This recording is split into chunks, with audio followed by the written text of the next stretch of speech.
Welcome back, it's Luke again. I'm here today to actually talk to 18-year-olds and what they should do to help them out financially. So when you turn 18, this will be the first chance you have where you can get your own checking account, savings account, kind of get some independence from your parents. If you already have a checking or savings account set up by your parents, I recommend that you get your own checking account, so now that you can control your money on your own, separate from your parents, and they don't have access to your checking account. You can do this through a credit union or a regular bank out there. There's also some online banks that are separate and you can put your money there. The big thing is then you don't have a physical place where you can go in and make some transactions, and some of these online banks don't have ATM machines or anything. You can get debit cards from some of these online places, but then you're going to pay fees whenever you use an ATM that's not associated with this online bank. So just beware of those types of things when you start setting up your first checking account. The next thing I want you to do is to apply for a credit card. The other thing is I want you to get one, but I don't necessarily want you to use one, all right? So a lot of young people get into trouble when they first get their very first credit card. And what they do is they end up going wild and spending on things they don't need. I want you to get things you need. There's a big difference between things you need and things you want. When you're young and stuff, you're like, I want the newest video game, I want the newest clothes, the newest jewelry, go on trips, all these other things. These are wants, these aren't necessarily needs. I'm trying to set you up so you can later on get a car, get your first house, those types of things. So when you get a credit card, I want you to look at all kinds of different credit cards you can go online and get. The ones that I would recommend would be like a Discovery card. There's a Discovery card out there that you first have to put money into it, and then that's kind of your limit. And I think the most you can put into the system is like $2,000. And so what ends up happening is it'll start to take money out of that deposit you already have of, say, $2,000. And if you don't continue to replenish that account, then your spending limit that's on your credit card goes down. The other thing is that if you go through like your local bank or credit union, they will sometimes have a credit card that you can get. And these will sometimes have a $500 to $2,000 credit limit that you can have on your account. And these are for first-time users. And they'll usually try to hook it up so it's associated with your checking account, so they kind of know how much money you do have and that kind of stuff. So the reason why I want you to get a credit card but not necessarily use it is I need you to start building up your credit score. So when you turn 18, you have no credit score. But if you get like an Apple Watch payment or a cloud account or something like that where it's like less than $5 a month, I want you to get one of those types of things. Your credit score will go up if you make routine payments on a monthly basis, and your credit then you pay off your bill in total at the end of the month. So that really helps establish that you have regular bills, you're paid them off in whole, and you are responsible. So those are all things that you want to get, okay? The other thing is that with you having a credit card, some of the biggest things that can kill your wealth or your ability later on are large debt. The number one thing that's a killer for large debt is first credit cards, then it is car payments, and the largest one is student loan debt. So I'm trying to get it so you are in a good financial setup for you later on so you can help yourself. So once you have a checking account and a credit card, the other thing I want you to look at is budgeting. The schools these days do not go into enough depth as to how to set up a budget for people, how to kind of go over how much money you're making, how much you're spending, how much you're saving, how much you're investing. At this young age, if you're still living at home, you may not have that many big bills. I would invest, if you have a job, 10% in towards a savings and 10% into some kind of an investment. I would recommend the next thing that you do for your investment is to establish a Roth IRA. These are set up so you've already paid your taxes on this money, and you're now putting money into this investment system. So when you're able to take the money out, when you hit 59 and a half, you're not going to be paying taxes on it. When you're 18, you're probably not going to hit the upper limit for a Roth IRA. Right now, I think it's $6,000 or $7,000, the upper limit of what you can put into a Roth IRA. The other thing is that a Roth IRA starts to just go down and down once your income is above, I think, $147,000 a year. So if you're 18, you're not going to hit that income level most likely. So getting back to your budget, I want you to sit down and look at what are my bills, what do I need, and what do I want. So you should be looking at savings, and that goes to your what do I want. Say I want to go to a trip to Hawaii, then you should put into your budget, like I'm setting aside $100, $200 a month so I can go on the high school graduation trip to Hawaii. That has to be part of your budget.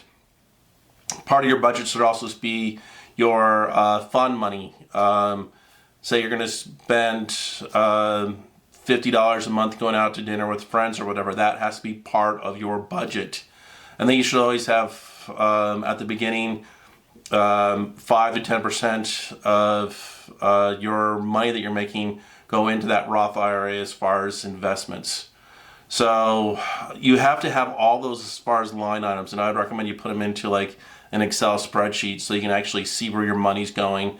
And then once a month you should go back to your bank statements and then see how well did you do. You should be looking at all your withdrawals, every debit card that you spent money on or cash you spent money on, and say, how close did I come to my budget? How do I need to adjust it? The biggest problems we're seeing with young people these days is student loan debt right now in the United States is like $1.7 trillion. Credit card debt right now is a little over $1 trillion. So there's a lot of debt out there right now, and it's a lot of poor planning and poor scheduling. Some of it's not necessarily the fault of the person who has the debt, but most instances it is. So I want to get you on a good track of knowing where your money's going, having a good budget, and responsibly spending your money. Remember to cover your needs first and your wants last, okay? I need food, I need a place to stay, I need electricity, I want to go on a trip to Hawaii. Cover your basics first and make sure that all your bills are paid for. So now we've gone over, established a checking account, we've established a credit card, we've established a budget, we've established our investment and that kind of stuff. The next thing I really want to go over also with credit cards is how is interest calculated and that kind of stuff. So young people at the beginning will usually get a credit card with a high interest rate, usually above 25%. So just to make the math easy, we'll say you have a credit card with a 24% annual percentage rate. So what that means is you'll be taking that 24%, you'll divide that by 12 because there's 12 months.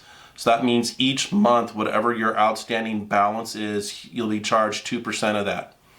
So as an example, say you do go on that trip to Hawaii and the airfare is $1,000. They're probably going to give you a statement after you buy your tickets, and they're going to say your minimum payment is $100. I don't want you to make that minimum payment. I want it all paid off in 1 month or 2 months, and here's why.